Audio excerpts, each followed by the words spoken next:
عرفات کا دن تھا۔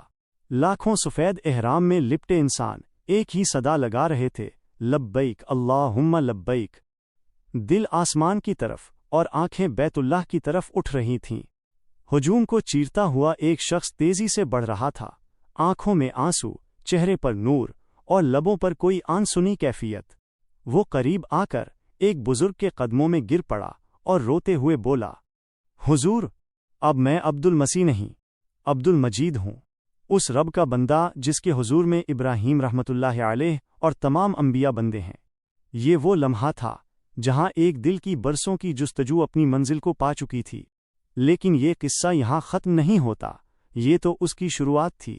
حضرت شیخ ابراہیم خواص رحمۃ اللہ علیہ، آپ 3 ہجری صدی کے مشہور صوفی بزرگ تھے۔ خواص کا لقب اس لیے ملا کہ آپ قرآن کے خواص روحانی فوائد جانتے تھے اور اس پر عمل کرتے تھے۔ زندگی کا بڑا حصہ سفر میں گزرا، لیکن مقصد صرف دین کی خدمت اور اللہ کی یاد تھا۔ آپ اکثر بغیر کسی زیادہ راہ کے سفر کرتے اور فرماتے، جو اللہ پر بھروسہ کرتا ہے اسے راستے کے پتھروں سے بھی رزق ملتا ہے۔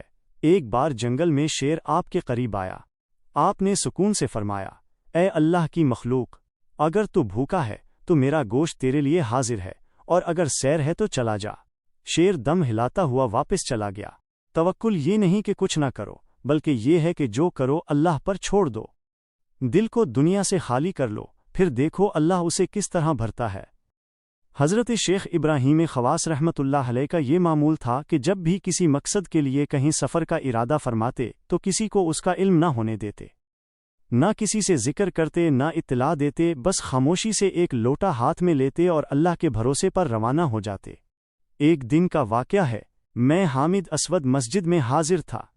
حضرت شیخ رحمۃ اللہ علیہ حسب معمول ایک لوٹا ہاتھ میں لیے اٹھے اور باہر نکلنے لگے۔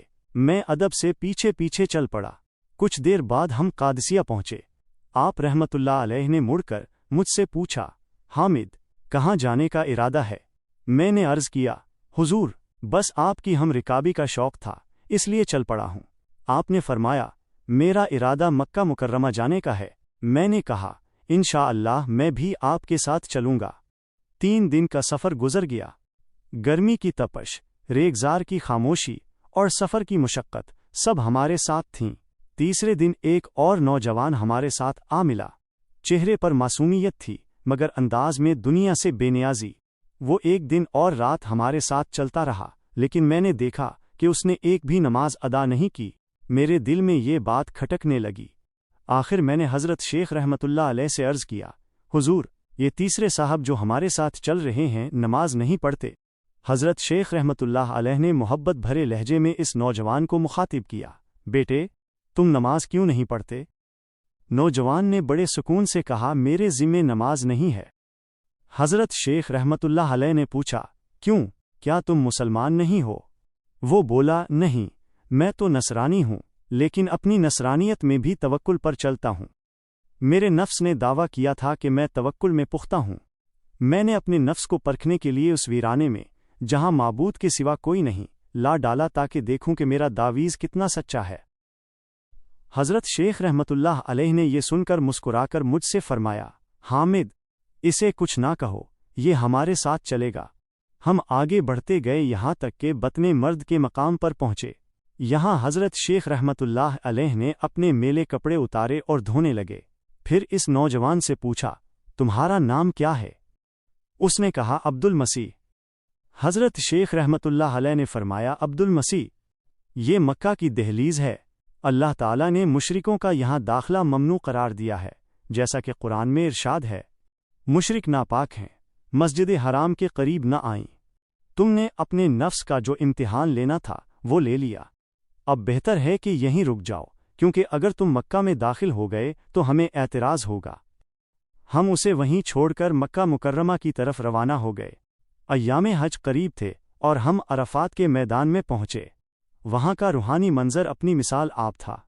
لاکھوں سفید لباس میں ملبوس انسان، لبیک کی صدائیں، آنکھوں میں آنسو، دلوں میں خشوع۔ اچانک میں نے دیکھا وہی شخص احرام میں ہجوم کو چیرتا ہوا ہماری طرف بڑھ رہا ہے۔ اس کے چہرے پر نور، آنکھوں میں آنسو اور قدموں میں تیزی تھی۔ جیسے ہی قریب آیا، وہ حضرت شیخ رحمت اللہ علیہ کے قدموں پر گر پڑا۔ حضرت شیخ رحمت اللہ علیہ نے حیرت سے پوچھا، عبد المسیح، تم یہاں کیسے؟ اس کی آنکھوں سے آنسو بہہ رہے تھے، آواز میں کپکپاہٹ تھی۔ حضور، اب میں عبد المسیح نہیں بلکہ عبد المجید ہوں، اس رب کا بندہ جس کے حضور میں ابراہیم رحمت اللہ علیہ اور تمام انبیاء بندے ہیں۔ حضرت شیخ رحمت اللہ علیہ نے نرمی سے کہا، پوری بات سناؤ۔ اس نے کہا، جب آپ مجھے وہاں چھوڑ کر چلے گئے میں ایک جگہ بیٹھ گیا۔ کچھ دیر بعد مسلمانوں کا ایک قافلہ آیا۔ میں نے دل ہی دل میں فیصلہ کیا کہ احرام باندھ کر اپنے آپ کو مسلمان ظاہر کروں اور ان کے ساتھ چلوں۔ جب مکہ پہنچا اور پہلی بار بیت اللہ پر نظر پڑی تو حضور، وہ لمحہ بیان سے باہر ہے، جیسے ایک بجلی سی دل پر گری ہو۔ ایک ہی پل میں اسلام کے علاوہ تمام مذاہب میری نظر سے گر گئے۔ کعبہ کی پہلی جھلک نے اس کے دل کو ایسا بدلا کہ ساری پرانی وابستگیاں ٹوٹ گئیں۔ دل نے گواہی دی کہ یہی سچ ہے۔ میں نے فوراً غسل کیا، کلمہ پڑھا اور سچا مسلمان بن گیا۔ اس کے بعد احرام باندھا اور آج صبح سے آپ کو تلاش کر رہا تھا۔ حامد اسود کہتے ہیں، اس کے بعد وہ نوجوان ہمارے ساتھ ہی رہا۔ اللہ نے اس کے دل کو ایسا منور کیا کہ جلد ہی وہ صوفیہ کی جماعت میں شامل ہو گیا۔ وہ تہجد گزار، روزہ دار اور ذکر الہی میں مشغول رہنے والا بن گیا۔ ایک سال کے اندر وہ مکہ و مدینہ میں اہل زہد میں پہچانا جانے لگا۔ کچھ تذکروں میں یہ بھی لکھا ہے کہ بعد میں یہ نوجوان حضرت شیخ رحمت اللہ علیہ کے ساتھ کئی سفر میں رہا اور زہد و عبادت میں ایسا مشغول ہوا کہ لوگ اسے محبوب الہی کہنے لگے۔ اس کا انتقال مکہ یا مدینہ میں ہوا اور کہا جاتا ہے کہ وفات کے وقت اس کے چہرے پر مسکراہٹ تھی۔ یہ صرف ایک نوجوان کے اسلام قبول کرنے کا واقعہ نہیں، بلکہ یہ اس بات کا ثبوت ہے کہ اللہ جب کسی کے دل کا دروازہ کھول دیتا ہے تو ایک نظر کعبہ، ایک لمحہ اور ایک سچی جستجو انسان کو تاریکی سے نکال کر نور میں لے آتی ہے۔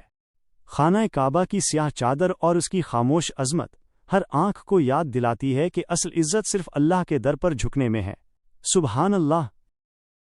اللہ اپنے فضل و کرم سے ہم سب کو بار بار اپنے گھر خانہ کعبہ اور روضہ رسول صلی اللہ علیہ وسلم کی حاضری نصیب فرمائے، ہماری آنکھوں کو بیت اللہ کی زیارت کا نور عطا کرے اور ہمیں وہاں حاضری کے آداب، قبولیت اور برکتوں سے مالا مال کرے۔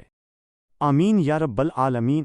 دوستو، اگر آپ کو یہ ایمان افروز واقعہ پسند آیا ہو تو ویڈیو کو لائک کریں، کمنٹ میں اپنی رائے دیں اور اسے دوسروں کے ساتھ شیئر کرنا نہ بھولیں۔